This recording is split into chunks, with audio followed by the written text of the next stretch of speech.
Blue Ocean Strategy, W. Chan Kim and Renée Mauborgne. Creating and leading a truly successful business is becoming increasingly difficult in a globalized world. Markets are overcrowded, customers always have a cheaper option available, and they will usually buy it. So, how can you compete in today's global market economy? Simply by not competing at all. Instead, create a new market and eliminate the competition. Create your own blue ocean. How? Get ready to learn how to create and implement the Blue Ocean Strategy. What is the Blue Ocean Strategy? When Cirque du Soleil was founded in 1984 by a group of street performers, it was entering an already oversaturated circus market. However, in a short period of time, it managed to create revenue in venues that had taken their main competitor, Ringling Brothers and Barnum & Bailey, more than 100 years to reach. How did Cirque du Soleil manage to do this? Cirque du Soleil redefined the market it wanted to enter and tapped into a previously neglected customer base, adult theatergoers. By combining elements of the theater and the circus, Cirque du Soleil was able to increase performances and prices, while at the same time cutting a majority of the costs by getting rid of the animal acts. It had created its own blue ocean, an uncontested new market space. In many industries these days, supply exceeds demand, and as a result, most companies concentrate on the red waters of competition, outbidding competitors, dividing up market shares, and focusing on an ever-shrinking target customer market are common business practices. To successfully lead a business, however, you must leave your competition behind. You need to create a blue ocean, which is an entirely new market, full of untapped buyer potential. Value innovation is the key element of the Blue Ocean Strategy. It creates a leap in value for both your company and your customers, and thereby leaves the competition behind.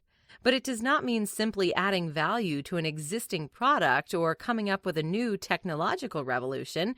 Instead, it means both reducing the cost and increasing the value of a product. To create the framework of a Blue Ocean Strategy, the authors analyzed more than 150 strategic moves made by companies between 1880 and 2000.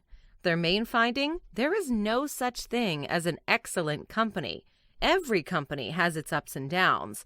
There is, however, such a thing as a successful business strategy, the Blue Ocean Strategy. Like all other strategies, it offers both opportunity and risk. The tools you need. To create your own Blue Ocean Strategy, you need the right tools. Your analytic framework is the strategy canvas. It allows you to capture the current state of affairs in the market on a graph. On the horizontal axis, plot the defining factors of the market. For example, in the case of the American wine industry, these are things such as the aging quality of the wine, the complexity of the wine's taste, the price per bottle, and the terminology and labels used to advertise the wine. On the vertical axis, range the other companies in the market from low to high. In terms of price, high would mean a high price. This creates the value curve for the industry, which is the basic component of your strategy canvas. In terms of the American wine industry, this shows up with a similar strategic makeup for all companies. And even though the common business strategy in this situation would be to offer more for less, this does not work in the existing market space. Instead, you need to change the way you think, from competitors to alternatives, and from customers to non-customers of the industry. Casella Wines, an Australian winery, did exactly that. It realized that the main market share in the American alcohol consumption was captured by easy-to-drink varieties, such as beers and spirits, and that most people thought of wine as pretentious and too complex. So instead of increasing the complexity of wines, as other American wineries had done, Casella Wines decided to decrease complexity and appeal to a more general market. Now that you know what the market looks like, you need the 4 actions framework to create your blue ocean. Eliminate, reduce, raise, and create. First, look at ways in which you can reduce costs by asking the following 2 questions. Which of the factors that the industry takes for granted should be eliminated? Which factors should be reduced well below the industry's standard? Then you look at 2 questions to increase buyer value and to create demand. Which factors should be raised well above the industry's standard? Which factors should be created that the industry has never offered? Using the 4 actions framework allows you to get rid of conventional industry wisdom and to create your own blue ocean. You know you've found a good strategy when it fulfills these 3 characteristics: focus, divergence, and a compelling tagline. Your strategic profile or value curve should show a clear focus.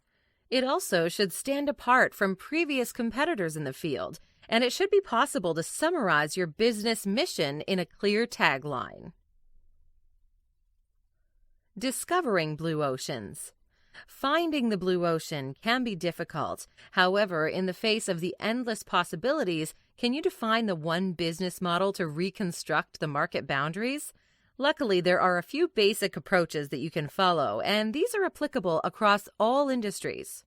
First, try looking across alternative industries. When customers decide what to buy, they usually weigh their alternatives, and that doesn't necessarily mean comparing the same product within the same industry. For example, if someone wants 2 hours of self-indulgence, they could either go to the movies, go to a cafe with a book, or treat themselves to a massage. Most companies overlook this fact, but often the intersection between various industries can be a great place to create a blue ocean. Just remember Cirque du Soleil, who created something new at the intersections of theater and circus. The chain of buyers also offers options for the creation of blue oceans. There are purchasers, users, and influencers. A specific industry usually converges around one of these buyer groups. Pharmaceuticals are targeted at influencers, the doctors, while the clothing industry focuses on the user. Another way of creating a blue ocean is by looking across complementary product and service offerings. Seldomly a product or service exists in isolation. Very often they're used in addition to other products or services, but this is something overlooked by most companies. Consider going to the movies. The overall experience is defined by how easily people can get a babysitter or find a parking space. So you could create a movie theater that also offers babysitting services and valet. Lastly, consider the way a product is marketed. Whether marketing is based on a functional or emotional appeal to customers largely depends on how companies have been competing in the past.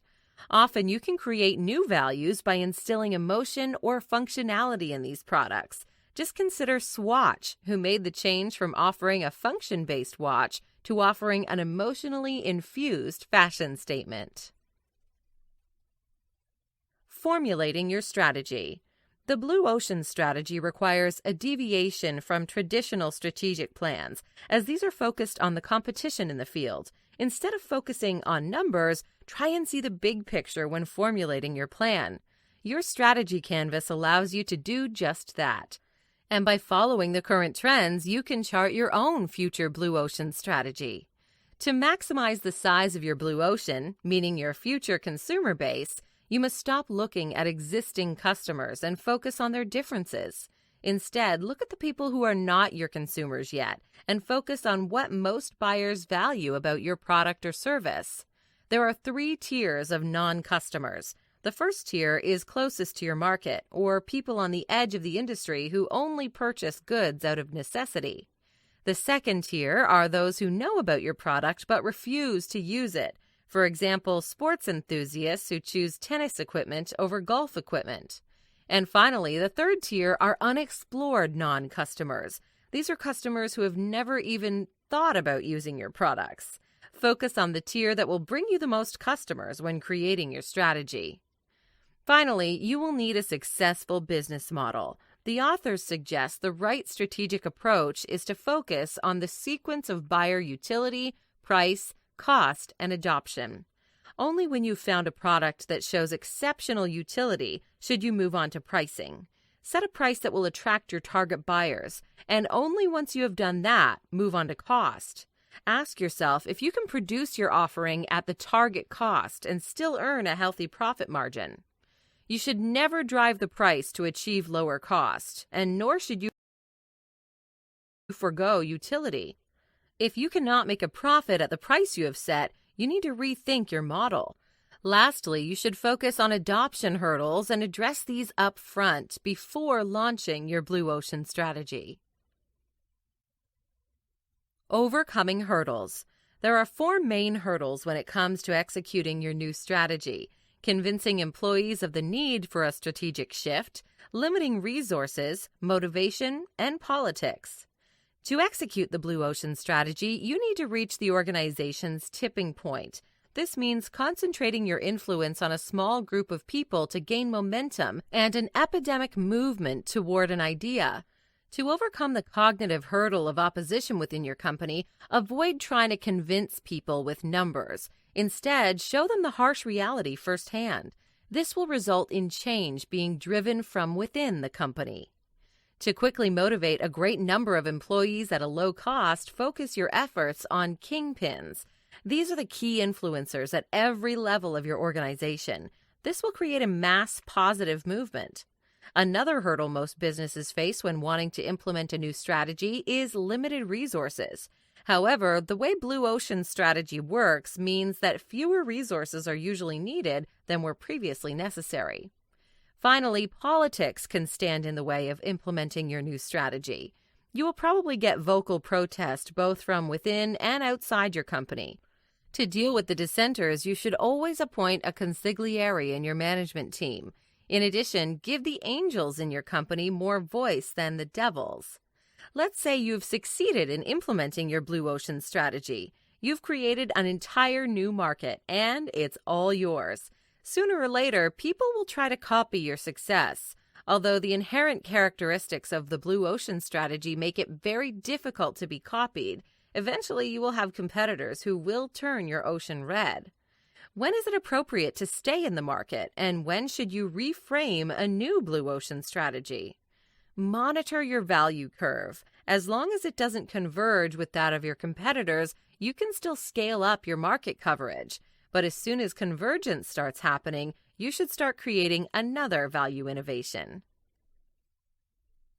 Final notes. To create your blue ocean, you first need to know the industry in which you are operating. Who are your competitors? Who are your customers? Once you've drawn up a strategy canvas, you can look at paths to redefine the industry by looking at alternative industries, external trends, or complementary products.